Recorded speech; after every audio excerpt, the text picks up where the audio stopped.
తాకట్లో ఉన్న మీ బంగారాన్ని విడిపించి ఆ రోజు ఆన్లైన్ రేటుకి కొంటాం. Sharma gold company. నమస్కారం అండి ప్రేక్షకులందరికీ ఉగాది శుభాకాంక్షలు. ఈ పరాభవనామ సంవత్సరంలో ద్వాదశ రాశుల వారి జాతక ఫలితాలు ఏ విధంగా ఉంటాయో తెలుసుకుందాం. వివరించేందుకు ప్రస్తుతం మనతో పాటు ఉన్నారు భారతీయ శంకర పీఠం వ్యవస్థాపకులు, ప్రముఖ ఆధ్యాత్మికవేత్త, జ్యోతిష్యులు, బ్రహ్మశ్రీ అన్నవరపు తిరుపతి మూర్తి అవధాని గురువు గారు. వారితో మాట్లాడి రాశి ఫలాలు తెలుసుకుందాం. గురుగారు నమస్కారం అండి. ఓం శ్రీ మహాగణాధిపతయే నమః. గురుగారు, కర్కాటక రాశి వారి జాతక ఫలితాలు ఈ పరాభవనామ సంవత్సరంలో ఏ విధంగా ఉన్నాయో తెలియజేస్తారా? ప్రతిదానికి మూలం చాలా ఇంపార్టెంట్. వేరు సరిగ్గా ఉంటే మొక్క బాగుంటుంది. మొక్కప్పుడు దాన్ని జాగ్రత్తగా కాపాడితే అది వృక్షమై ఫలాలిస్తుంది. ఆ వేరును సరిగ్గా చూసుకోవడం అనేటువంటిది కర్కాటక రాశి వారికి ప్రధానం. ఇన్ని సంవత్సరాలు గడిచింది ఒకటైతే ఇప్పుడు గడవబోయేది ఒకటి. అదేంటండి అంటే కర్కాటకానికి అధిపతి చంద్రుడు. మరి ఇద్దరికి శత్రువు ఉంది.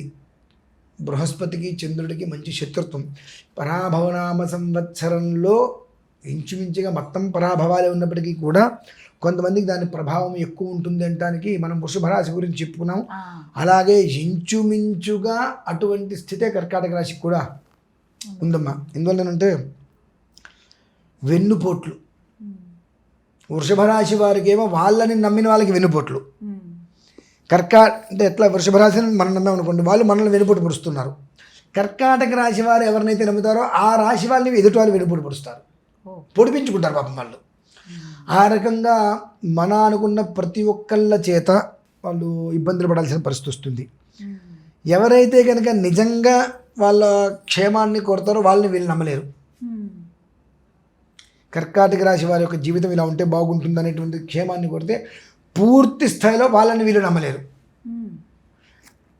ఏం జరుగుతుందో మనకి ఎందుకులే అన్నట్టుగా వీళ్ళు. ఎవరినైతే అవసరం లేదో వాళ్ళని నమ్మటం వలన అభూత కల్పన, ఏమీ లేని చోట అరిచేతులు వైకుంఠం చూపిస్తారంటారు. అలా ఏమీ లేని చోట ఎన్నో చూపించేసేసి వాళ్ళని మెస్మరైజ్ చేస్తారు. పాపం ఇందువల్ల కర్కాటక రాశి వారు చాలా అమాయకులండి. కర్కాటక రాశిలో జన్మించిన వాళ్ళు అంతటి తెలివిగల వాళ్ళు ఎవ్వరూ లేరనుకుంటారు, కానీ అంతటి అమాయకులు పాపం ఎవరు ఉండరు. దానికి తోడు గురు ప్రభావం వచ్చే వాళ్ళకున్నదే ఇంత, అందులో ఎంత ఉందో తెలీదు. అది కూడా మళ్ళీ సైలెంట్ అయిపోతుందండి పాపం. ఆ స్థితి పాపం కర్కాటక రాశి వాళ్ళకి అయితే ఇబ్బందికరంగానే ఉంది. ప్రతి క్షణము అత్యంత జాగ్రత్తగా వాళ్ళు చూసుకోవడం అనేటువంటిది చాలా మంచిది. కాకపోతే కర్కాటకానికి శుక్రుడి యొక్క అండ ఉన్నది కనుక కాబట్టి ఒక మోస్తరి వాళ్ళ జీవితంలో చిగురు కూడా వస్తుంది. మళ్ళీ మోడు అంటారు చూశారండి, ఆ మోడుకి చిగురు రావడం అంటే తేలికైన విషయం కాదు కదా, గొప్ప విషయమే చాలా. ఆ మోడు అయిపోయింది అనేటువంటి దానికి చిగురు కూడా వస్తుంది మళ్ళీ భగవంతుడి వల్ల. ఆ వచ్చేటువంటి క్రమం వరకు వాళ్ళు జాగ్రత్తగా ఉండగలగాలి. ఇప్పుడున్న పరిస్థితుల్లో కర్కాటక రాశి వారిని ఎవరైనా కాపాడగలిగే వాళ్ళు ఉన్నారా అని అంటే కేవలం సుబ్రహ్మణ్యేశ్వరుడు. ఆయనని ఎంత ఆరాధన చేస్తే, ఆరాధన చేయటం అంటే మళ్ళీ ఆయన మంత్రానుష్ఠానాలు కాదండి, మంత్రానుష్ఠానాలు కాదు. ఆయనకి కొన్ని ప్రత్యేక పర్వదినాలలో ఆయనకి చేసేటువంటి ఆరాధనలు కొన్ని హోమాలు ఉంటాయి. దాని ఎంతగా నువ్వు చేయగలుగుతావో, లేదు ప్రతి ఆదివారం ప్రతి మంగళవారం ఒక అరగంట నేను సుబ్రహ్మణ్య హోమం చేసుకుంటానంటే కర్కాటక రాశి వారు నిజంగా నిలబడిపోతారమ్మా.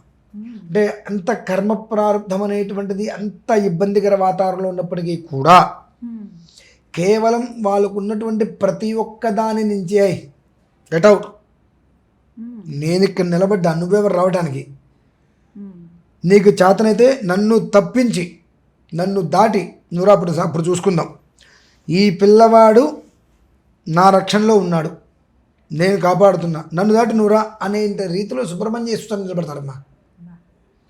ప్రతి ఆదివారము లేదా ప్రతి మంగళవారము ఆ సుబ్రహ్మణ్యేశ్వర స్వామికి ఒక అభిషేకం కానీ లేదా కొన్ని మూలమంత్రాలు ఉంటాయి, ఒక అరగంట హోమం చేయించుకోవటమో, సంవత్సర దీక్ష ప్రతి ఆదివారం పని ఏముండదు కదా. ప్రతి ఆదివారము ఎవరైనా తెలిసిన వాళ్ళు ఉన్నారు, అయ్యా ప్రతి ఆదివారం నా పేరు మీద సుబ్రహ్మణ్య హోమం చేయండి, అంతే.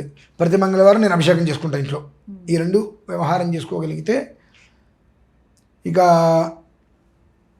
నువ్వు ఏదైనా చెయ్యి, ఎవరినైనా కొట్టు, ఏదైనా చెయ్యక నీకు ముందు ఆయన నిలబడతారు. వేలాయుధం అది పట్టుకుని నిలబడ్డాడు. నీకు చాతన ఏం చేసుకున్నాను, నువ్వు దాటు. అతను ఏం చేశాడో అనవసరం, నన్ను కాపాడమని అడిగాడు, నన్ను పట్టుకున్నాడు. అతను నన్ను వదిలేంత వరకు అతను నేను కాపాడతా, అతను నన్ను వదిలితే నేను చేయగలిగేది ఏం లేదు అనేటువంటి బలంగా సుబ్రహ్మణ్యేశ్వర స్వామి ప్రొటెక్షన్ ఇస్తాడు అమ్మాయికి.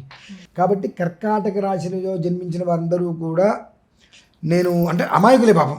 నేను ఇంత తెలియగలవాడిని, నాకు ఇన్ని తెలుసు, నేను ఇన్ని మాట్లాడనేటువంటివి కాకుండా ఏది వచ్చినా అలా వస్తే మనం తల ఉంచు, అలా వెళ్ళిపోతుంది. ఆ తర్వాత నువ్వు హ్యాపీగా ఉండగలుగుతావు. నా అంతటి వాడు ఇక్కడ వస్తుంటే అలా వస్తుంది ఎదురుకుండా అని అన్నావు అనుకోండి, అది అంతే బ్రహ్మాండంగా.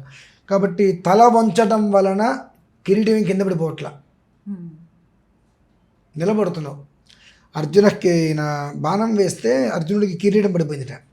వెంటనే శ్రీకృష్ణుడితో, బావా నా కిరీటం కింద పడిపోయింది, కిరీటి అనేటువంటి పేరు నాకు పోయిందంటే, ఒరే కిరీటం పోతే పోయింది, కంఠం బాగుంది కదా అన్నట్టు.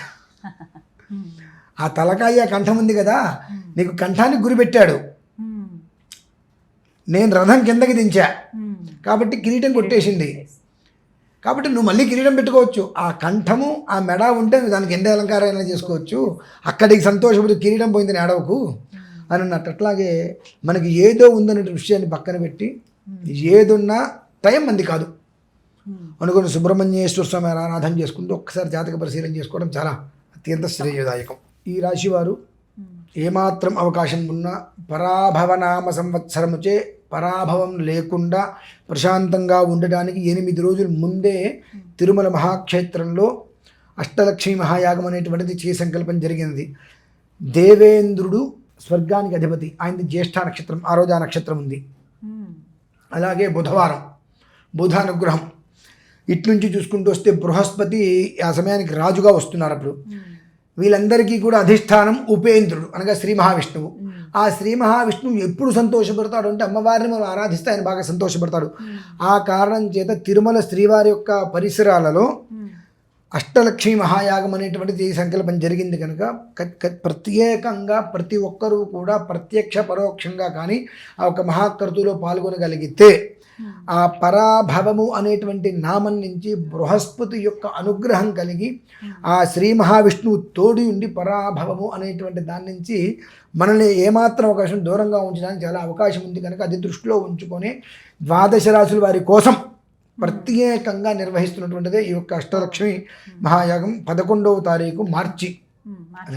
అందరూ పాల్గొనొచ్చు కదండి, ప్రతి ఒక్కరూ పాల్గొనవలసిందే. 27 నక్షత్రాల వారు తప్పకుండా పాల్గొని తీరవలసిందే. దీనివలన వాళ్ళకి జరిగేటువంటిది ఆ రోజు నుంచే, ఎప్పుడో కాదండి, ఆ రోజు నుంచే యుగాదిలోపు రోజుకు ఒక రకమైనటువంటి ఆనందాన్ని వాళ్ళు చూడగలుగుతారు.